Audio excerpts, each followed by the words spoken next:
This is Tracy Drummond, archivist for the Archives of the International Association of Machinists and Aerospace Workers at Georgia State University Library. I'm here today with Robert Gregory, known as Bob, from Local Lodge 946 in Rancho Cordova, California. We're going to be talking to him today about his time with the Machinists. Today is December 4th, 2011. We are at the Wimpesinger Center for Education and Technology in Hollywood, Maryland. And welcome, Bob. Thank you for talking to us today. Thank you. I'm going to start with a little bit of background info from you. Can you tell us a little bit about your parents and grandparents and where they were from and the kind of work that they did?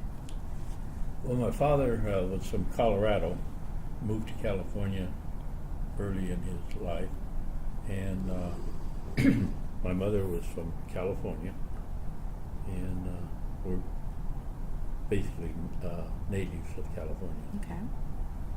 And my grandfather, on one side of the family, was from Georgia, and my grandfather on the other side was from Colorado.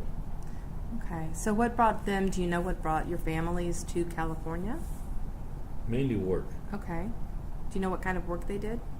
Yes, my father had several jobs. He was a cook in a Chinese restaurant, and he did odd jobs around. And then when we ended up in Burbank, California, he was a janitorial serviceman. He took care of schools as a janitor. Okay. And your mom, did she work outside the house? No, she was a homemaker. Okay. How many brothers and sisters do you have? I had three brothers. One has passed away, and I got one sister. Okay. Okay. And is the family still in and around California? Those of us that are left, one brother's in Colorado, and one brother's in Florida, and I'm still in California. My sister's in Pennsylvania. Okay. Are you the only family member that ever joined a union? Yes. You are? Yes. Okay. All right. And so then let's go back to your story. You were born in California. Fresno, California. And you had a regular education in public schools coming up? Yes, when I started public schools in Burbank, California. Mm-hmm. And went through all 12 grades there, and 2 years at a junior college called Glendale Junior College. And then when I moved up to the Sacramento area, I went to 2 years at American River College.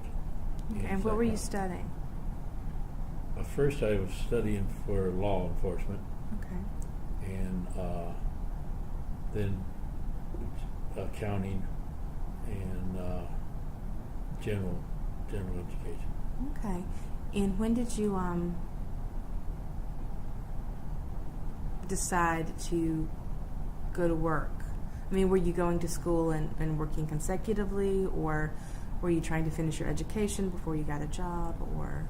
Well, while I was in the Burbank area, I was working at a grocery store in Burbank, and I also was mowing lawns and doing little things like that to get spending money. Okay. So this is when you were still in high school. Right after I got out. After. Well, I was in high school. I was working at the grocery store. Okay. And right after that, yeah. Okay, and then went to get some schooling for law enforcement, and decided against that, or yes. Wasn't for me. Okay, all right. And then you said you moved and you went to River College. No, after living in Burbank, after I got married. Okay. I moved up to the Sacramento area in a place called Folsom, California. Okay, Folsom, California. Okay. So when did you join the union? In 1957, April. Okay. And you working for Aerojet? I was working for Aerojet, yes. Okay, and you said that they had recognized the union. Yeah, Aerojet recognized the union. I believe it was 54, 52, somewhere in that area. Okay. They were an off site of the big plant down in Southern California. Okay. There was a bigger Aerojet? At that time, yes. Okay. Then the Sacramento facility became the biggest Aerojet. Okay, okay. Most of the work moved up to Sacramento. Okay, and you were already married by this time? Yes. What year did you get married? 1954. Okay, okay. And so you moved up and you started working for Aerojet. And what was the first job you had there? I was a experimental metalsmith. Experimental metalsmith. Can you describe that a little? Well, that's where we were making parts for missiles. Okay. And it's the high tolerance where you had to make sheet metal parts, very close tolerance work. Okay. And what does close tolerance mean? Well, For the layman? Working within thousandths, 2-3 thousandths, the Okay. parts had to be made within that close. Okay. Okay. And was that the work you did the entire time you were at Aerojet? No, I worked there as an experimental metalsmith. I got laid off as an experimental metalsmith, bumped down to fitter, what they call fitter, which metal fitter, which was a lower type of work than a experimental metalsmith. And then when I came back from serving as a Grand Lodge rep, we had a layoff from the Grand Lodge position, and I came back in the plant as an experimental inspector, and from then I got reelected as business agent, and then I got recalled back as a Grand Lodge rep. Okay, okay. So you started there in April of '57. What was your first position? Well, what was the feeling there about the union? How did the union, the machinists there, get along with management? What was the relationship like? I'd say it was a fair relationship. We had our problems, like any shop does, but overall, I think they worked pretty well together. And though there were some strikes, but they did work good together. Okay. And when did you start becoming active with? Did you sign a card right away? Did you join right away upon starting your job there? Yes. Okay. And was the entire plant or unionized? Yes. Okay. So everyone. And were the machinists the only union in the plant, or did they have other folks For there? several years it was, and then the operating engineers took the welders out of our unit and put them in their union. Okay. They were a very small group, though. Okay. Was that a contentious kind Yes, of at take? first, It was. yeah. At first, it was. First it was. Okay. So when did you? So you signed a card right away. When did you first get involved, and why was it important? Like, why did you feel it was important for you to get involved and be involved? Well, my first experience with the union was prior to working at Aerojet. Okay. I was working in a small company in Burbank, California, making missile assemblies. And one day on my way out of the plant, there was two people hand-billing the plant. So I stopped and took one of their handbills. And after reading it, I kind of got interested in the thought of what they were trying to do, because we weren't making the money as like the people working at Lockheed and Douglas and those companies. Mm-hmm. Do you remember what the handbill said? Basically, it's the normal handbill. Are you tired of disparate treatment? Are you tired of the low wages and health benefits and so forth? So, and I was tired of that. I just had gotten married and wanted more money. Yeah, yeah. But the two gentlemen that were out the gate were two retired Grand Lodge reps, Chuck Jones and Hal Sheehan, and they were very helpful in explaining what the union was all about. And we had an election and we lost, Okay. Why do you think you lost? Did they just not reach enough people, or was there maybe a culture of fear at that There was plant? definitely fear, and I became an in-plant organizer, and it was hard to get people to even listen to you because of the fear. Mm-hmm. And we didn't lose by much. I believe it was like 30 votes is all we missed out on. But yeah, it was fear. Okay. And were there ever any threats, or were people just afraid of losing their jobs? Were y'all threatened overall with just losing your jobs? I never was threatened, Mm-hmm.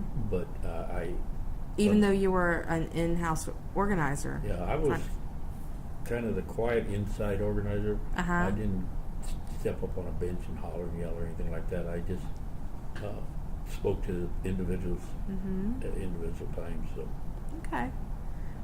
And you said Chuck Jones and Hal Sheehan. It sounds like they really influenced you. Can you talk a little bit more about your relationship with them?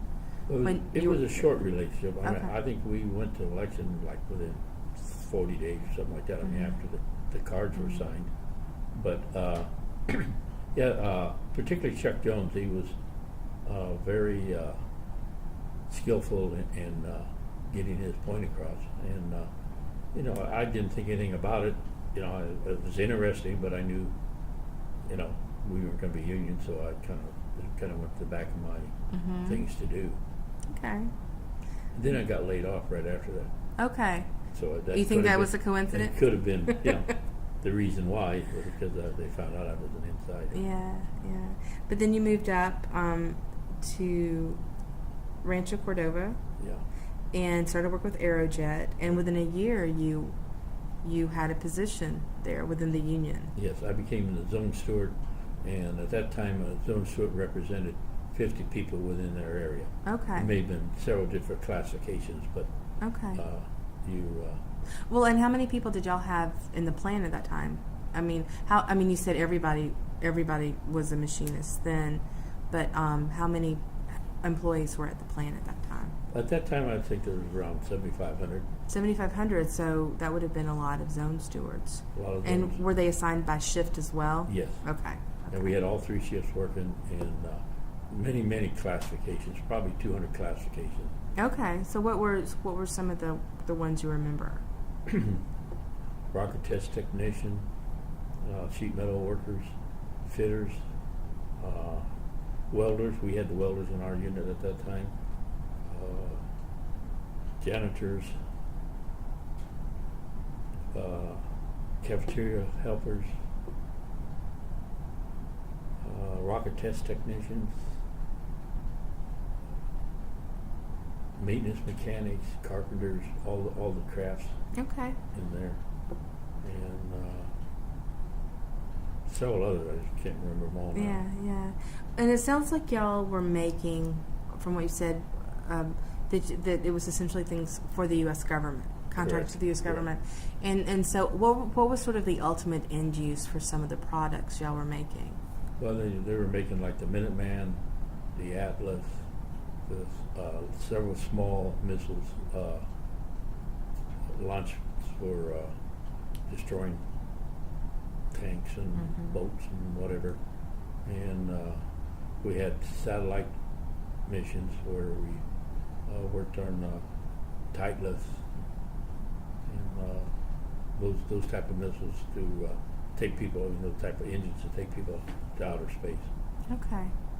And can you talk a little bit about the sort of morale in the plant at that point, and the sort of mood among the workers, and because that was a big period of growth for America and a very important time in our history in terms of economic strength and influence in the world. So can you talk a little bit about the morale and how people there felt to be doing this kind of work? They were very proud of it, particularly when we'd have a launch and it was successful. That really brought a lot of pride.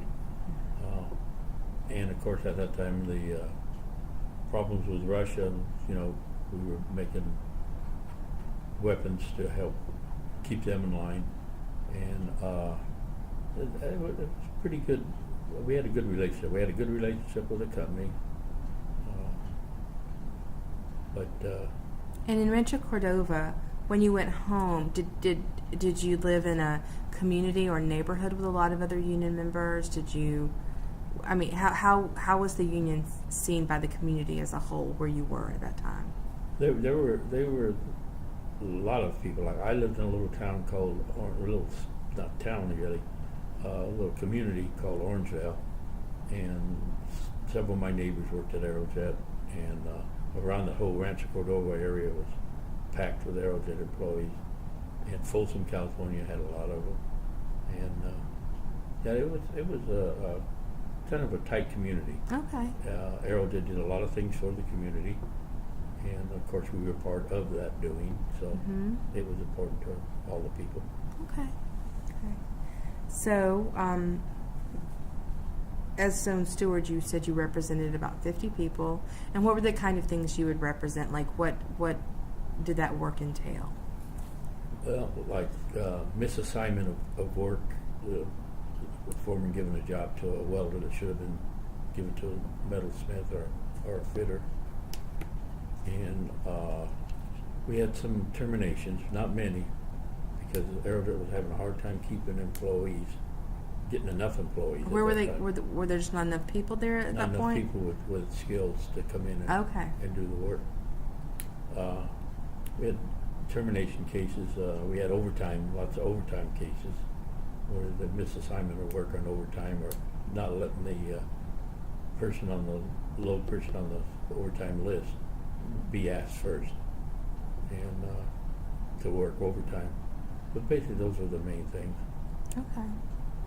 And you would take those to a senior steward who would then represent them, or would you represent them directly to management? As a zone steward, I'd represent the employee with immediate foreman. Okay. Involved. Okay. And then if it wasn't settled there, it would go to the senior steward, who met with the foreman's boss. Okay. And if it wasn't settled there, it went to the chief steward, who met with the labor relations people. If it wasn't resolved there, it would go to arbitration, which was done by the business agent of the local. Okay. And were you pretty successful working with the foreman for the stuff, or was there a lot of stuff that ended up going higher? Or? Well, a lot of stuff went higher because the foreman, even though he was supposed to have the authority to settle, I'm sure he got directions from up above not to settle it. So it was kind of just a informational part of the grievance procedure to get the information out so they could move up the ladder. Okay. And then you became a senior steward. And how did your work change then? Well, then I had zone stewards under me. And how many zone stewards did you have under you? All of them? All on the swing shift, I had probably 10 to 15 at a time zone stewards under me. Okay. And that includes not only the department I came out of, I was working in, the whole plant on swing shift. I had most of the stewards on swing shift. I can't say half of it, because they had two plants there at Aerojet. One was called the Liquid Rocket Company, and one was called the Solid Rocket Company. Okay. So I represent the liquid side. Okay. And then you moved on to the negotiations committee. Right. Were you? I've talked to union members before, and they say, well, nobody else would do it, and somebody had to step up. So, is that a position that maybe was elected within the union? Yes. Did somebody elect you? So people were really confident in your your abilities at that. After you had represented them as a zone and senior steward. Yeah. In our local, there was a lot of competition for negotiating committee. Okay. I mean, it wasn't a give me type of job. Yeah. You had to really campaign for it and get elected. Wow. And so I won that. Do you remember anything about your campaign? Anything that made you stick out? Did you have a? Well, we had what we called tickets. Mm-hmm. We had the green slate, the blue slate, and yellow slate, I think. and we would get to our slate would cover everything from the president of the local down to the zone steward. Oh, so when elections came around, I'm sorry, not zone steward, down to the senior steward. so when elections came around, they could the membership of Local Lodge 946 could vote a straight ticket, and then you had like groups of people on. Am I understanding this correctly? Okay. But you could vote. You didn't have to vote a straight ticket. You could vote. Okay. A blue ticket member and a green slate. I was on the green slate, and we won almost all the positions every election every 3 years. There'd be a few orange slaters get in, but not very many. Okay. And how long were you on the negotiation? How many people were on the negotiations committee? At that time, probably 10 negotiators plus a business agent and chief steward from both plants. So 2 chief stewards and a business agent. Okay. And how long did you serve on that committee? Yeah, I served. Because you said elections were every 3 years. Yeah. Mm-hmm. As a grievance committeeman, I served two terms, 6 years. Okay. And what were some of the big cases? Like, what were some of the big, or some of the big issues that would come up at Aerojet then? What were some of the... Wages, of course, Mm-hmm. and benefits, and overtime principles, how overtime was to be assigned and who got the work. Jurisdictions between classifications. Mm-hmm. The employer was always wanting to combine classifications, so one person did 2 different trades or a combination of. But those were basically the big thing. The wages and benefits was probably the prime, because when people hired in, they had skills at a certain level. Mm-hmm. That was where the company couldn't hardly move them out of there. Right. Well, what were some particular challenges to being on the negotiations committee? Did you find that despite the fact that labor management relations were often pretty good as these types of things goes, were they a little more stern during this period? I mean, very strange, Uh-huh. not strange, strong. They under the table threats, what I would call, Interesting. They would say, well, if we can't settle this issue, then we'll have to do this or do that. And so that was, during that period of time, whenever their negotiation came up, things really got tight. Okay. And, there's a lot of bad words passed across the table. Right. And were y'all sort of looking at other, I guess, companies who did the same kind or similar work? I mean, were y'all in contact with those folks to sort of see what they were asking for? Oh, yeah. We had in the international unit, we had an aerospace conference right before the aerospace negotiations started. And they were pretty well linked together over several months. And we'd meet and exchange ideas, and we'd set goals at that meeting. And it was usually 3 to 5 day conference. Wow. And we would really go into depth on what we were seeking and what, as aerospace group, what we wanted at every location. Okay. And who were some of the other companies? Lockheed. Okay. And were all these in California, or were all these out west? They were out west. There was Lockheed in Burbank, McDonnell Douglas in Long Beach, Roar Industries in San Diego, of course Aerojet, Boeing Company up in Seattle, Washington. Almost all the aerospace companies had representatives, union-wise, at the conference. Okay. And then after 2 terms on the negotiation committee, you moved to the grievance committee. Right. Mm-hmm. As a grievance committeeman, I would research when the grievances came up from the senior steward. It was my job to prepare the chief steward because he handled all the grievances at the third step level, and my job was to get the information, facts, and so forth, and present it to the chief steward, who would then go to labor relations at the third step and present the case for the union. And what were some of the types of grievances that would make it up that far? Terminations,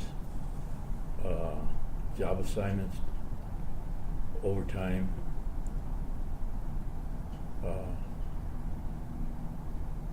sometimes a few discriminations at that time, very few at that time, discrimination grievances. So you had an ethnically mixed Yes. group. Did you have, so you had Caucasian, did you have African American and Latin American? Yes. Okay. And maybe even Asian American? A few, yes. Okay. Very few Asians at that time. Okay. So did the discrimination suits seem to be more heavily weighed against one particular group or another? Against the blacks. Really? Did y'all have a lot of women in the plant? Very few. Very few? I would be saying pretty high. 50 would be high, I would say. Okay. Out of 7,500. So a really small percentage. Yeah, Yeah. very small. Okay. And the discrimination grievances, were they particular to the work that was being done, or were they just a boss didn't like a particular person or didn't want to have to work with a particular person? Well, I think basically it was over job assignments. Okay. They weren't getting, okay, promotions. They okay. weren't getting promoted. Okay. That kind of thing. And in the long run, were you there long enough to sort of see that even out or be less of an issue over time? Yeah, the contracts have been changed enough that overtime shouldn't be a major problem like it used to be. I'm sure they still have problems with the assignment, But I mean, in terms of like the racial discrimination, were you there long enough that attitudes changed and management's attitude toward? yeah. I mean, I'm sure that some of those managers left, that were anti, but you never could prove it. I mean, you couldn't get into their mind and Right. find out what they were really thinking. But Right. Okay. And so grievance committee, and you told me a little story earlier about at one point y'all had 5,000. Is it 5,000 grievances? yes, we had what we call the Campbell arbitration. Campbell was an arbitrator out of San Francisco, and the parties used him quite often in their arbitration cases. And we had so many grievances with 7,500 people that there's no way either party could sit down and arbitrate every one of those cases. And these are cases at the arbitration level. So the parties, which I was not part of, but they met and they agreed to a what they call mass arbitration. And each party would take a grievance and they would, on a one-letter type summary of that grievance, they'd put their facts and their reasons for the grievance, and then that was sent to the arbitrator, and then the arbitrator in his office made a ruling on those grievances. Okay. Not a good process. Not a good process. And was there a lot of sort of, how did that affect? Did that have any effect on how the membership saw elected officers? Did they maybe think that they weren't making the right decisions or taking the right steps to protect them in the way? I'm sure it was, because there's cases in there that had they been arbitrated, in my opinion, individual, the union would have had a winner. But with somebody sitting in San Francisco reading two pieces of paper, they come up with a decision which was all the facts weren't able to be presented, and that affected many of the employees and the union in a negative way. And out of that 5,000 grievances, probably 1,500 of them were withdrawn before they went to the arbitration procedure, but by either side. But there's several grievances, in my opinion, had we gone to normal arbitration, we would have been winners. But that was the process at that time, and that's what happened. Okay. I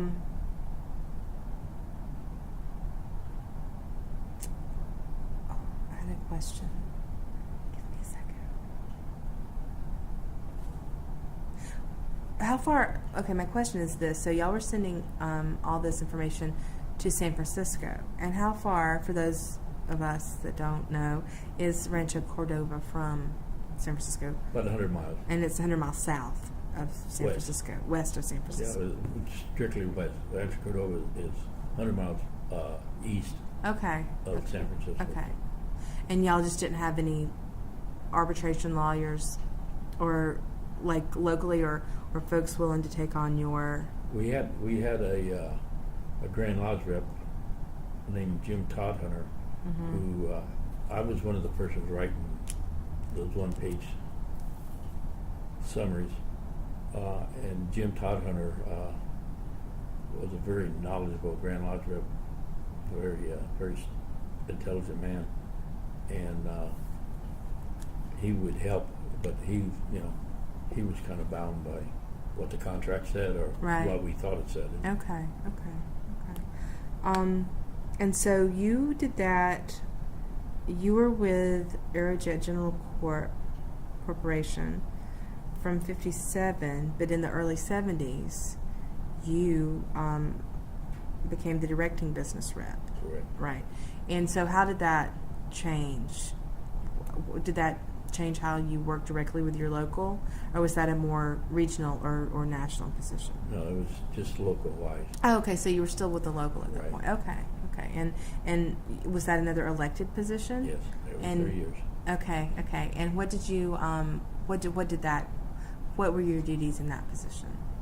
Handling arbitration cases, negotiations, chief negotiator for the union, political activities, state and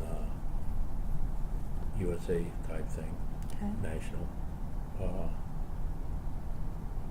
community things like United Crusade and that type of thing, working with those folks. Okay. It was basically all around rep, and I was the only one. Okay. And you had folks working under you though, so there Yeah. was delegation. So you were really supervising people who carried out this wide variety of Correct, tasks. correct. And was that that was just for your local? Right. And were there other business reps in your area? Like, was there any collaboration between? There was a little between us and a local downtown, which represented mostly automotive Okay. employees, and they were in a big District 190 out of Oakland, San Francisco area. But we were kind of different in our work, even though we had mechanics under our contract in the plant.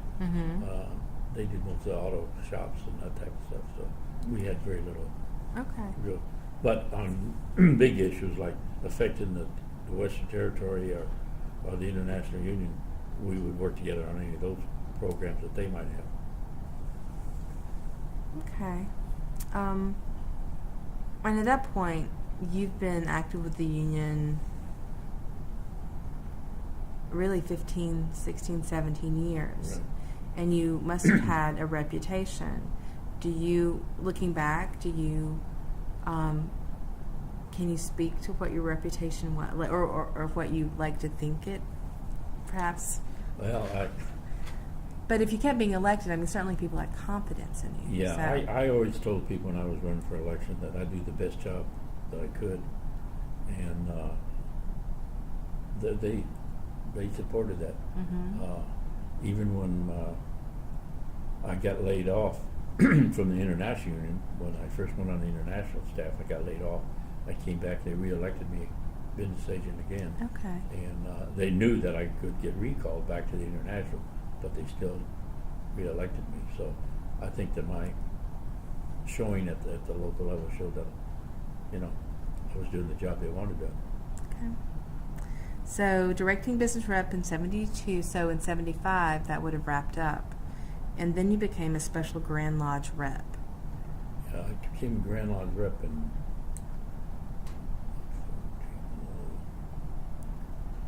I spent 3 terms as a directing business agent.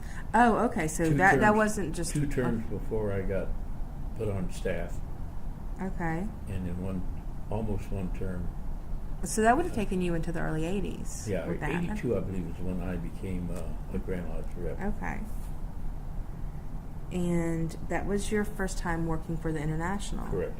And what was and it says Special Grand Lodge rep. So were you given a special task, or were you assigned a special duty, or? We were assigned whatever the vice president wanted us to assign. Okay.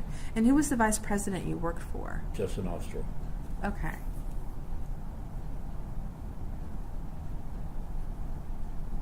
And what was that like, coming on the international staff? What was that like for you? It was very exciting for me. I had several good friends that were Grand Lodge reps that I'd met over my years as a representative in the plant. And, I was really pleased that President Whippensinger and Justin also selected me to be a special rep. Special rep's like a rep on probation, really. Okay. And you're there for a year as a special rep, and then you become a Grand Lodge rep. Okay. And what were some of the things that you did? And this was for the Western region? Yes. Okay. So, and the Western region covered?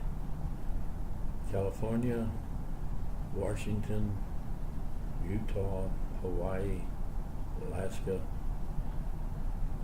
Arizona, New Mexico. Let's see, Nevada, maybe? No, No. Atlanta, no. Just from about New Mexico over to the Pacific Coast. Okay. Okay. Wow, that's a big area. Yeah. So, and you were helping Justin Ostro. Right. And what were some of the things you were responsible for doing? Well, I did negotiations. I was in negotiations with several companies. Okay. And some arbitrations where the business agent wasn't up to par on presenting the case and help them.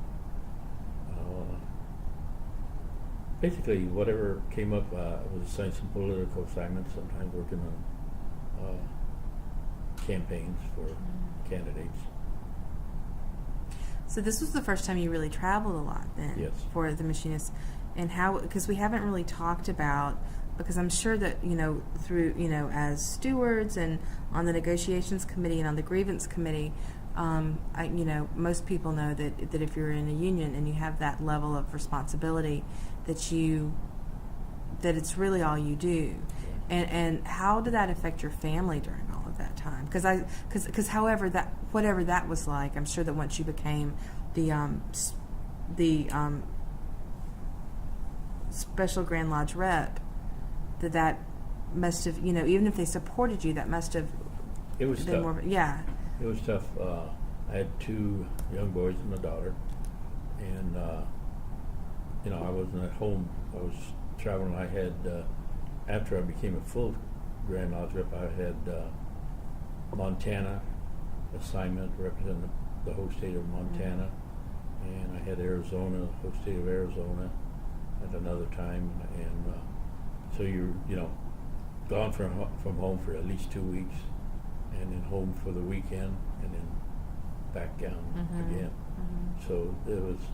My wife raised the kids for several years by herself, really, and that made it tough. Although my boys, both boys, they were on the picket line with us when we were at Aerojet. Okay. And they do, in fact, a little story. I came home from the picket line one day when I was a business agent, and they're out front with signs saying, "Raise our allowance." So they were on strike. They were on strike, and so, of course they won. Right, But, right. Did they bring good negotiations and bargaining skills to the table? Yep. Did they make a good case? Yep, they talked about mowing the lawn, that type of thing. So. Okay. But that's something, I'm sorry, we forgot during your time at Aerojet. Let's back up a little. Sorry for the change in direction, but y'all had some pretty significant strikes while you were working there, and these were things that maybe would have happened after. Yeah, it looks like they all happened after you'd become different. You were Right. officer, but at a different level. So, in 1962, there was a strike. Right. Does anything stand out about that one that you can talk about? That one, the company had several big issues. As I recall, overtime, how to assign overtime, job combinations, and wages. Mm-hmm. And we were very successful in that negotiation. The union, I think, pretty well dominated those negotiations. Okay. Then in '65, because of And how long was that strike? that was like maybe 2 weeks, Okay. and it was over. Okay. And then in 1965, I was on the negotiating committee at that time, and we had a strike. See, that one was, I believe, was our 6-month strike, where we were on strike for 6 months with no scabs. Okay. And then we had one in 71 or 72 right in there. Okay. Nothing in 68. 68 Okay. was a good year. Okay. Nobody wins in a strike, No. even No. though both sides claim victory. Right. Well, fair enough. But being out of work for 6 months, did you have enough of a strike fund in place that you were able to, that the local was able to help take care of The local, families? Yeah, the local didn't have a strike fund. Okay. We relied on the international strike Okay, fund, which okay. I think was $25 a week. Yeah. Okay.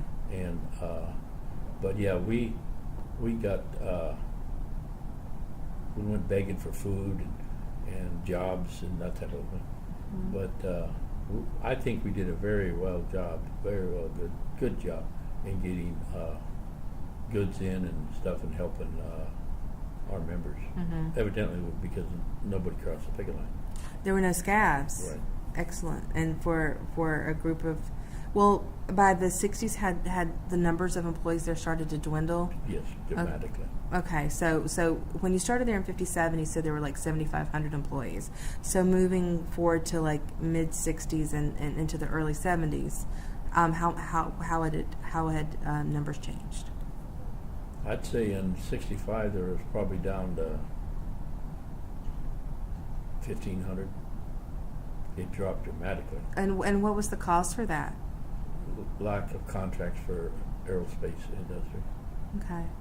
And they're down now at the local about 700. Okay. But that's not all Aerojet now. They've organized other shops around the area. Okay. Okay. So So it was. Were there other companies coming in taking all the work, or was it just that there wasn't as much of a demand for your product at that point? both. Okay. Aerojet lost some contracts like to McDonnell Douglas and Lockheed and Thiokol. And then, of course, the economy was falling apart at the time, too. So. Okay. Yeah, heading into the early '70s. Right. Yeah. Okay. Okay. And how did that affect the community? I mean, did the member, because you said it was a pretty tight knit community and there was a lot of respect for the union there. So as union members started, or as I guess Aerojet started to have fewer jobs to give people, were the former members going to other plants to work, or were they just left jobless? Did y'all have to find another way to stimulate your local economy? Yeah, locally, we're the state capital of Sacramento, California. Some people went to work for the state, and not only was bargaining unit people being laid off, so were salary and office and technical people. They were being laid off. So Okay. a lot of the people went to work for the state agencies and so forth. A lot of our people left and went to like Lockheed or McDonnell Douglas or Which were also in the California. area, not in the immediate area, but in the state. Yeah, Burbank, about 400 miles from Sacramento, and McDonnell Douglas about 450 miles. I mean, they were close down there, and some of our folks even went as far as San Diego to go to work. But it was a tough time. Housing market, you could buy a home half the price of what it was a month before. Right. But I didn't see maybe one or two foreclosures. Most of the people were able to sell their homes. Okay.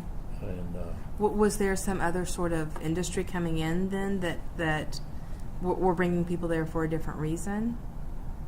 Campbell Soup was expanding, and they hired some of our mechanics and machinists, but that helped a little bit. But really, nothing really big came in.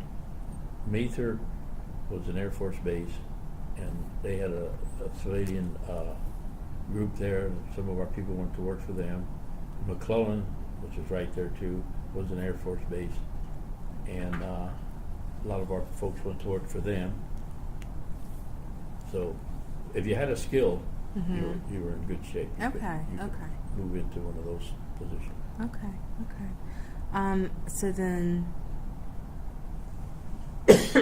moving back forward to your work as Special Grand Lodge rep, and it took you all over the Western Territory. And how did this? Because taking on the responsibility, being part of the international, working at that level, how did that? What was that like for you at the time? Like, what? It was an interesting experience. And were you appointed or elected? Appointed. Appointed by Wimpesinger.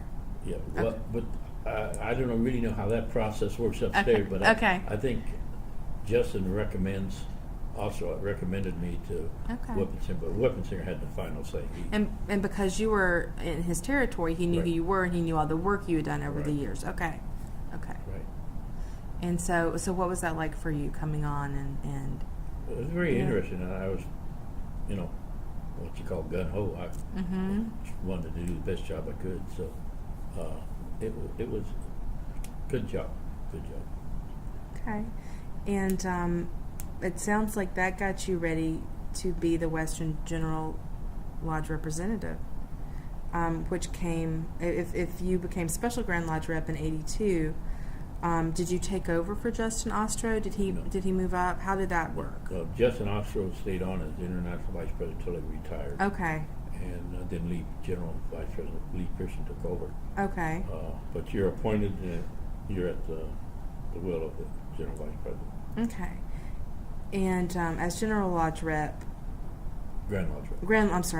Grand Lodge rep, did your duties change after you were? Because if you started as the Special Grand Lodge rep, did anything change? You got a little bit harder assignments. Okay. Like being the overall coordinator for the Lockheed negotiations. Okay. And so for people who might not know all the details for that, what is involved coordinating something that large? You take like the Lockheed company. They had plants in Marietta, Georgia.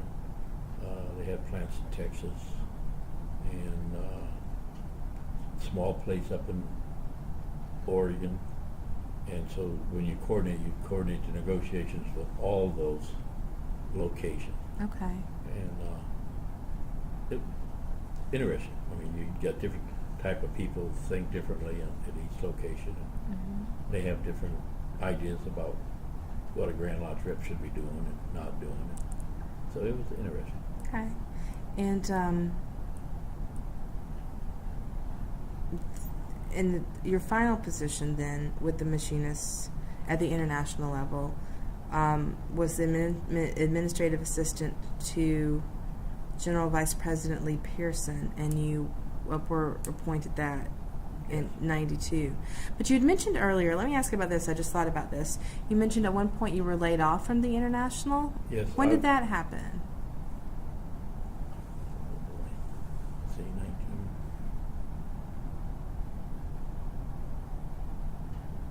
Probably 1987.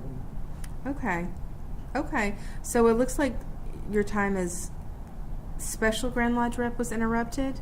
No. Or Grand Lodge rep was Grand Lodge rep. Okay. And it may have been even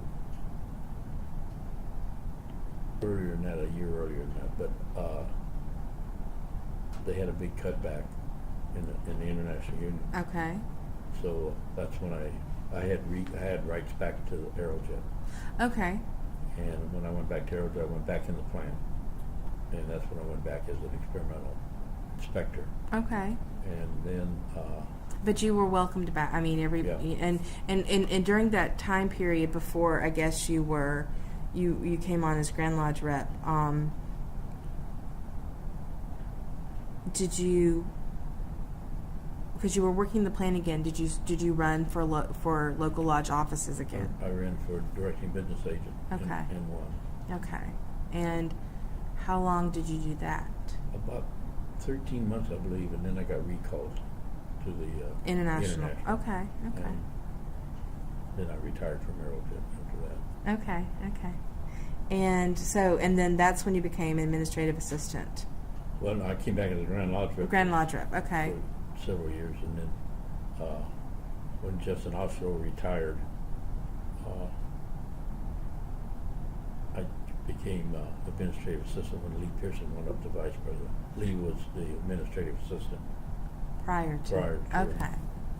that. And so, since you had worked with Justin Ostro before, you knew Lee Pearson and how he worked. And Well, I knew Lee Pearson because we were business agent. He was a business agent in San Diego, and I was a business agent up in okay, Franco. so you had a long relationship So, with we him. knew Okay. each other very well. And we worked together as Grand Lodge reps too. So. Okay.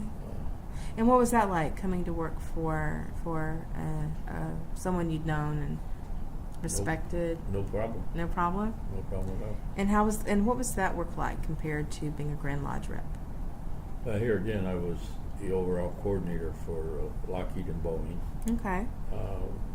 which took away from doing the administrative work of the Western Territory. But basically, the work I had more responsibilities, of course, and I did job assignments. I assigned Grand Lodge reps to different areas of their expertise or whatever, and that took a lot of time to make sure, who you could depend on to get an investigation completed on somebody who was making a protest against the business agent or the chief steward or something, And so I'd have to assign somebody to go and investigate that and then get their report back and be sent off. Okay. And you retired in '96 from the International. Right. So you retired from Aerojet earlier on, and then you retired from the International in '96. So, looking back over that long career, what are some of the things you found most satisfying about being in the union and about representing union members? Well, I think the most satisfying thing, which is an ongoing thing right now, is that back in 1972, I started a retirees club called New Horizons Retirees. Okay. Specifically for Local Lodge 946? Correct. Okay. And while I was gone, of course, they had their meetings, and I helped whenever I could as a Grand Lodge rep. And then it's still going today. We've got a good club. We're still trying to do the things as the club should do. And I am now president of that retirees club. I didn't ever think back in '72 when I started, I'd end up as president of it. But it's a rewarding job. It's something you're always thinking about working with. Try to help those who can't help themselves sometimes. And the retirees, how many members do you have? Well, right now we got 106 members, Okay. plus their spouses Okay. or friends. And we just had a big Christmas luncheon this last week. So you have regular activities throughout the year. Oh yeah, we have a potluck we have potlucks about 7 months of the year. We have a free spaghetti feed. We have a free corned beef and cabbage feed. We have the free Christmas lunch. And the rest are basically potluck. And we have an average of 75 people per month coming to the meetings. Okay. And at the meetings, we try to, as you probably know, some retirees don't agree with a Democratic president, but we try to work into that, work around that to get them to respect the views of those who are working for working people. And sometimes it's a challenge. Okay. But That's interesting that politics are still such a big part of. And well in California, how were, when you were working the plant, how were the did you have a more conservative makeup? No, back in the old days, Mm-hmm. in the plant, they were strong. At least the Democrats spoke up, Mm-hmm. and almost basically we won every election statewide Mm-hmm. that we supported. Mm-hmm. Then it started getting more conservative, and today I would say that plant probably is very conservative. Okay. And I don't know whether that's because we're not teaching them the right things, or somebody else is getting more propaganda into them. Right. Okay. But that's probably a very successful part of my career, Mhm. is getting that club going. Okay. And Well, you said there were still about 700 folks who were organized and working at Local Lodge 946, or members of Local Lodge 946. What are the interactions like between current members and the retirees? Do they kind of do their own thing and y'all do your own thing, or do y'all have opportunities where you can all come together? What is the environment with that, and how do they, for folks who are retired and who were members of the local when it was much stronger and much bigger, do you think that there are y'all taking advantage of teaching opportunities, or are they taking advantage of learning opportunities, working or talking to, or building a relationship with retirees? I would say that it's not a very close relationship. Although, I'm very active. I attend all the union meetings that I can. Okay. And I report back to the club, what's going on in the local. And in fact, I'm a volunteer for what they call the holding corporation. It's called the 946 Holding Corporation, who owns the building that the local meets in and has their offices in. And I'm president of that organization. And I'm responsible for renting the hall out, making sure the repairs are done and all that kind of stuff. It's a volunteer job. There's no pay or anything like that. And that helps me with being involved with the local people, like the president of the lodge.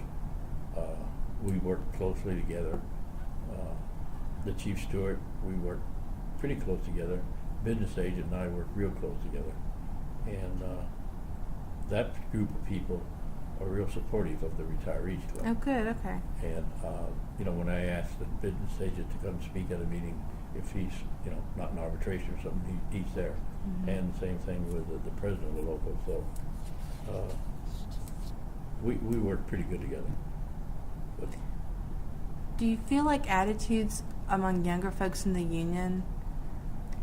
My observation has been, and I've only been labor archivist for about 4.5 years now, is that I'll meet older folks or retirees who have great stories to tell, and then I meet younger folks who've never really gone through a serious strike, who have never gone through serious negotiations, and who are really benefiting from all the works that previous generations have done.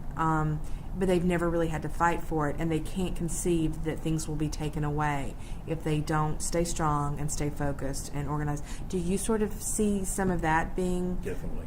Like some of the apathy just comes from them never having to do the work? They believe now, and the past negotiations just recently at Aerojet, that this is mine. I deserve this. They don't recall us striking for 6 months to keep their pension plan and that Right. type of thing. And employers are taking advantage of this nowadays. You take like Aerojet, they took away the employees' pension plan. They took the entire plan away? No more. I mean, they got to pay what they owe. Mm-hmm. If you had 15 years of seniority and you were going to retire, you get 15 now. If you had 15 years and you're going to retire in 2 years from now, you'll still only get 15 years benefit. You don't get the 2 years you stayed after the negotiations. So I think that's kind of waking some of the people up, because they feel that, hey, why didn't we fight? The committee recommended a strike. They recommended turning the contract down and strike, and they were run over. Really? And you talk to some of those young people who are not a steward or on the entertainment committee or something like that. They don't know what's going on. They just want that daily, hourly pay. So at the end of the week, they can grab a paycheck and run them, and they don't volunteer to help. Or I used to have. All I'd have to do is call the chief steward in the plant and say, "Hey, I got this problem. I need 10 people." Mm-hmm. There'd be 10 people at my desk that evening. Wow. So I didn't, we were very close. Mm-hmm. And when we were getting ready for that big strike, we would have once a month, we'd have a free spaghetti feed.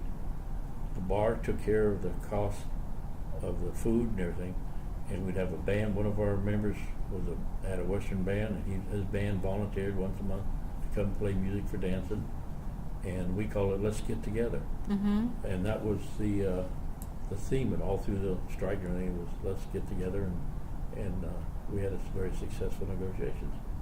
But and do you think the community was just tighter knit then too?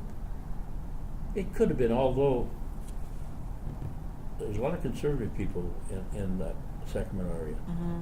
and it hasn't changed any Mm-hmm. since those days. But I think some of them felt they should support us, but majority of them, they unions, thugs, that type of thing, and it's an interesting career there. Mm-hmm. Given all the people you worked with, starting with Chuck Jones and going all the way through Justin Ostro and Lee Pearson, did you ever consider or have any role models? Weapon Singer, yeah. Yeah, I know a lot of people disagreed with him on some of his ideas and so forth. I can remember taking heat over the race car. I don't know if you know about that. I know all about the race car. We have a model of that race car on display at the archives right now. So that was it's wasting union money on that kind of stuff. But wasn't the whole idea to attract a younger group of folks? Right. And we couldn't buy a baseball team or a football team or anything like that. So when you sit down with the younger ones and talk to them about it, they came over to your side. But I thought Whippy had ideas that nobody in Congress or any of those areas could even start to match his philosophy. And I remember I got to go to Canada because when Whippy was getting ready to retire, the Russians sent delegates to his retirement, and that's why we had it up in I think it was Quebec at that time. Mm-hmm. And I got to go up there, and they just raved about the guy. Well, of course, then people said, well, he's a commie. They have to, But now I think Whippy, and then after Whip, President Corpus was a very good president. He very helpful, very humane. I'm the type of guy that he would sit and listen to your problem. I don't care whether you're a janitor on the floor or a grand laundry rep. He'd sit and listen to your problems and try to help whichever way he could. Okay. And Corpus was good at that. Okay. Of course, Justin Ostro was he was a good leader too. He was. Disagreed with him sometimes heavily, but we never really had any battles or anything. I just sometimes disagreed with his ideas, but he was a good leader. What have you found most satisfying about being in the union? What is the thing? You talked a little bit about your the retirees group, but just in general, maybe more general, what has it meant for you and your family? Because you raised 2 sons and a daughter, and I suspect you have grandkids, and so coming from a family, working class folks. How was your life different from your parents because you were in the union? Well, my life was different because I got an education, and the feeling of helping people. I guess I learned that at a young age, but I enjoyed taking an arbitration case and winning for somebody, enjoyed negotiating a good contract, and all those things add up to the difference between my folks. Mm-hmm. I can remember my mother sending me down to a little grocery store in Burbank to get a bone for the dog. Well, she'd take that bone and make soup instead of giving it to the dog. Right. And I can remember those things back then, and to be able to have 2 kids graduate from college, and helping them, and then of course helping union members, and it's been a life that I've really enjoyed. Yeah, I think unions, especially I think unions really put an emphasis on helping other people and being able, this is the union. The union helps you get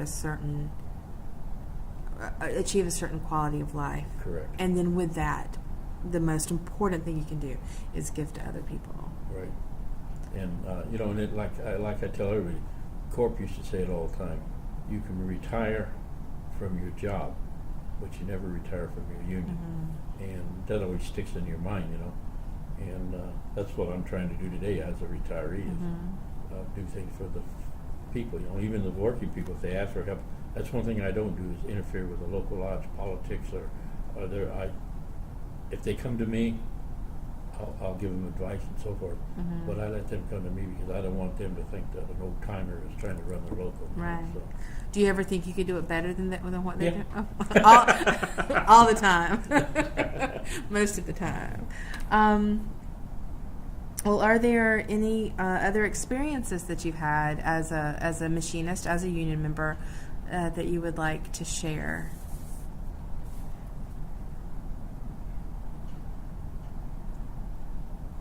I think it was like when I was in Arizona as a Grand Lodge rep, I represented the miners, coal miners. Okay.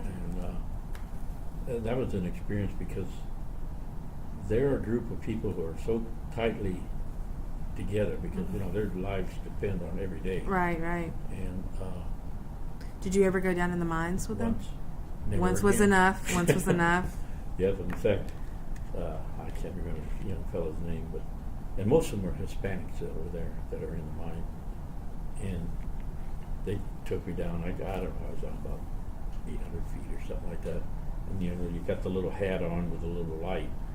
Well, all of a sudden their lights disappeared, and I'm right there in the dark with my little light, and they're right around the corner. They had it all planned, but after that, they just came out and said that's what happens sometimes when you're in the mine, and just to prove a point that don't just think that we're telling you this. Right.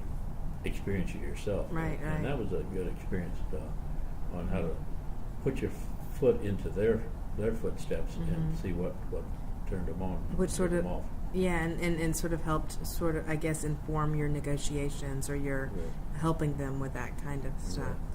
Yeah. I had some good experiences over there because for some reason, I don't know what it is, but the leadership of the mines on the company side don't respect our members. Now, they'll disagree and argue about that. But I can remember going into into a grievance committee meeting with, and the foreman there, he started down talking to these people on the committee. Now, rightfully, they weren't the most educated guys, but they were doing a job, and then they were well worth the pay they were making. And I just couldn't take that anymore, so I jumped in the middle of them and told them, there's no way we're going to sit at this table and listen to this crap.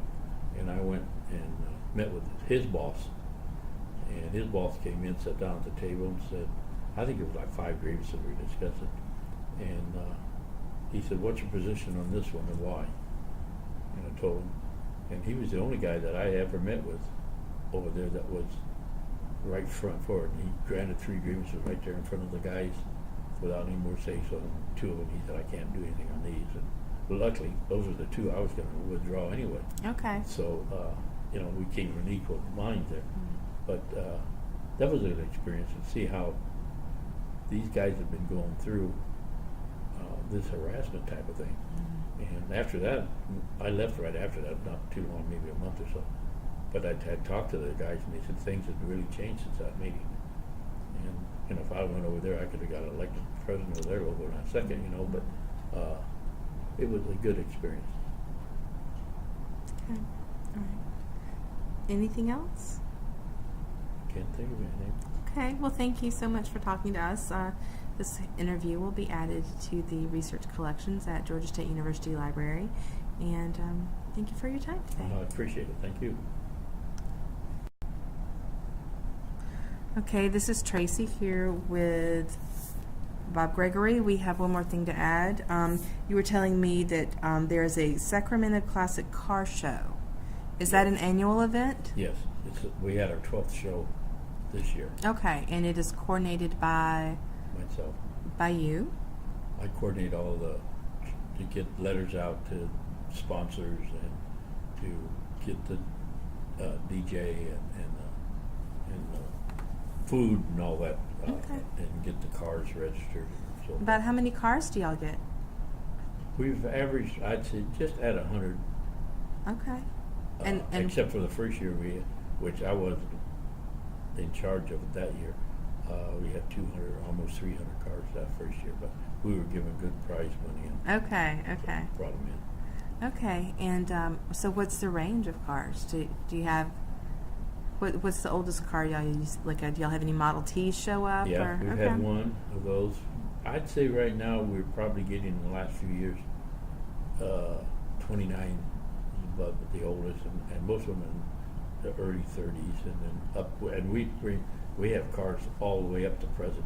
Okay. So we get some nice Cadillacs in once in a while. Okay. And of course, the most important thing here is that the money that you raise, I guess, through registrations and Registration and sponsors.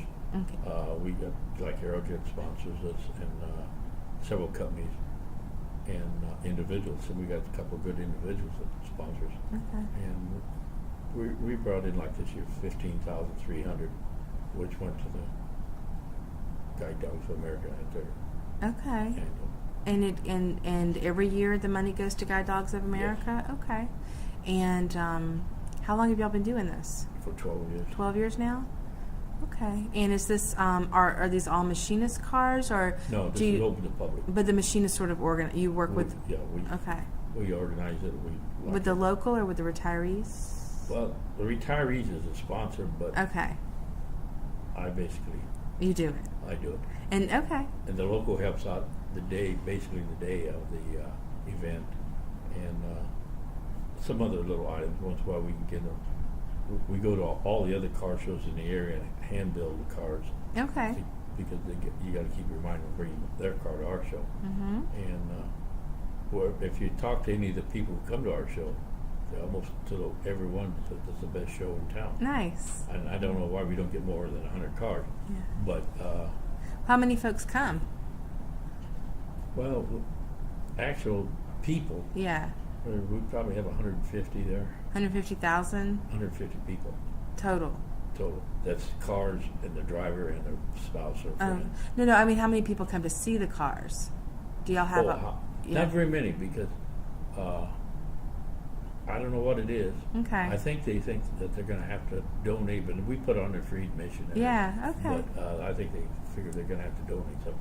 But we have a silent auction, which we get some good prizes in, and we have just a regular raffles, and then we have a hamburger, hot dog, chips, and drink, reasonable price of $5 for our lunch. Okay. But we would like to get more people in. We've tried a couple things to try to get people in with their kids, like with a bounce machine, but no, they're and cars. I don't know if you know car people. They're very particular. They don't want any Cokes or water or anything around their cars. They don't want kids even around them within a block.